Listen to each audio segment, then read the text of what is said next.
नमस्कार, मैं हूं विजय विद्रोह। लॉकडाउन का चौथा चरण शुरू होने वाला है और आप लोगों के दिमाग में ये सवाल जरूर चल रहा होगा कि आखिर चौथे चरण में ऐसा क्या होगा जो पहले 3 चरणों से अलग होगा।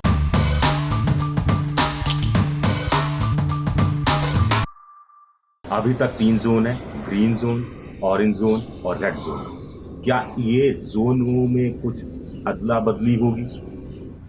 जो लोग कंटेनमेंट एरिया से बाहर रह रहे हैं वो सोच रहे हैं कि जब कोरोना पीड़ित मरीजों की संख्या रोज 3800, 3900, 4000 बढ़ रही है तो ऐसे में भला लॉकडाउन को और ज्यादा क्यों खोला जा रहा है। जो कंटेनमेंट जोन में रह रहे हैं वो सोच रहे हैं कि इतनी सख्ती में अभी रह रहे हैं, क्या अब कुछ रियायतें दी जाएंगी, अब क्या कुछ नरमी आएगी या कब तक नरमी आएगी। कुल मिलाकर ऐसा लगता है कि देश में चौथे लॉकडाउन में 2 ही जोन रहने वाले हैं, एक कंटेनमेंट जोन, एक non containment zone. Containment zone में सख्ती और ज्यादा बढ़ सकती है और नॉन कंटेनमेंट जोन पहले से ही खुला हुआ है, उसको और ज्यादा खोला जा सकता है, उसमें नरमी और ज्यादा की जा सकती है। लेकिन मुझे पता नहीं क्यों 50 की दशक की एक फिल्म प्यासा की याद आ रही है। गुरुदत्त साहब ने ये फिल्म बनाई थी, साहिल लुधियानी साहब ने गाने लिखे थे और मोहम्मद रफी साहब ने एक गाना गाया था जिन पर गुरुदत्त पर फिल्माया गया था, जिन्हें नाज है हिंद पर वो कहाँ है, जिन्हें नाज है हिंद पर वो कहाँ है, कहाँ है, कहाँ। उस समय प्रधानमंत्री पंडित नेहरू हुआ करते थे। सुनते हैं कि पंडित नेहरू बड़े आवेश में तो नहीं लेकिन थोड़ा गुस्सा जरूर हुए थे। उन्हें लग रहा था कि इस गाने के बहाने उन पर तंज कसा जा रहा है। लेकिन दोस्तों 2020 में ये गाना अगर आप फिर सुने और आप मुझे बताइए, क्या देश में कोई एक ऐसा नेता है जो इस गाने को सीरियसली भी ले रहा है? क्या वो मान के चल रहा है कि उस पर तंज कसा जा रहा है?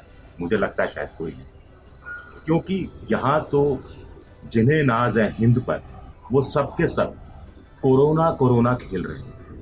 कोई पैकेज के नाम पर कोरोना कोरोना खेल रहा है, कोई प्रवासी मजदूरों के नाम पर कोरोना कोरोना खेल रहा है, कोई क्योंकि आदत में है इसलिए पॉलिटिक्स करनी है इसलिए वो कोरोना कोरोना खेल रहे हैं। खैर, आप किसी भी पॉलिटिकल पार्टी के सदस्य हो, आप ये गाना एक बार जरूर फिर से सुनिएगा, जिन्हें नाज है हिंद पर वो कहाँ है, कहाँ है, कहाँ है। और उस पर जो आपकी प्रतिक्रिया हो मुझे भेजिएगा। मैं आपको इस बीच ले चलता हूँ जयपुर शहर में, जयपुर शहर की सैर कराने, क्योंकि इससे आप समझ पाएंगे कि चौथा चरण कैसे रहने वाला है। आज सुबह मैं जयपुर का एक सघन दौरा करके आया हूं। जो परकोटे के बाहर के, जो वॉल्ड सिटी के बाहर के इलाके हैं वो करीब करीब खुल गए हैं। 90% दुकानें खुली हुई हैं, मिठाई की दुकानें भी खुल गई हैं। पुलिस ने बैरिकेडिंग करीब करीब हटा ली है, रोका टोकी सब बहुत कम हो गया है। लोग आसानी से इधर उधर जा रहे हैं, कुछ लोग सोशल डिस्टेंसिंग का पालन कर रहे हैं, कुछ लोग नहीं कर रहे हैं। लेकिन जैसे ही आप परकोटे के भीतर घुसते हैं, जैसे ही आप हवा महल के आसपास पहुंचते हैं तो पूरा मुर्गनी छाई हुई है, सन्नाटा छाया हुआ है, हर जगह बैरिकेडिंग है, गलियों के बाहर भी बैरिकेडिंग है, पुलिस वाले बड़े चौकस हैं, टोका टाकी हो रही है। हमें भी रोका गया, चूंकि हम प्रेस के थे इसलिए हमें जाने दिया गया। ऐसा इसलिए हो रहा है क्योंकि जयपुर शहर में 1440 कोरोना पीड़ित आज की तारीख में पाए गए हैं, जिसमें से 813 वॉल्ड सिटी में ही पाए गए हैं। इस 813 में से भी 574 रामगंज इलाके में, जो हवा महल के पास का इलाका है, जहां से 23-24 मार्च को पहला मरीज कोरोना पीड़ित पाया गया था, तो वहां 574 पाए गए हैं। तो कुल मिलाकर जयपुर में मैं जो देख के आया, चौथे चरण के दौरान पूरे देश भर में मुझे लगता है ऐसी स्थिति रहने वाली है। जो बाहर के इलाके हैं खुल जाएंगे और ज्यादा खुल जाएंगे, और जो कंटेनमेंट जोन में रहते हैं, जहाँ कर्फ्यू लागू है, जहाँ वहाँ कर्फ्यू लागू है, वहाँ सख्ती होगी और ज्यादा सख्ती होगी। अलबत्ता डर तो इस बात का है कहीं ऐसा ना हो कि नरमी वाले इलाकों में इस कदर नरमी हो जाए कि वो इलाके भी कंटेनमेंट जोन में तो ना बदल जाए।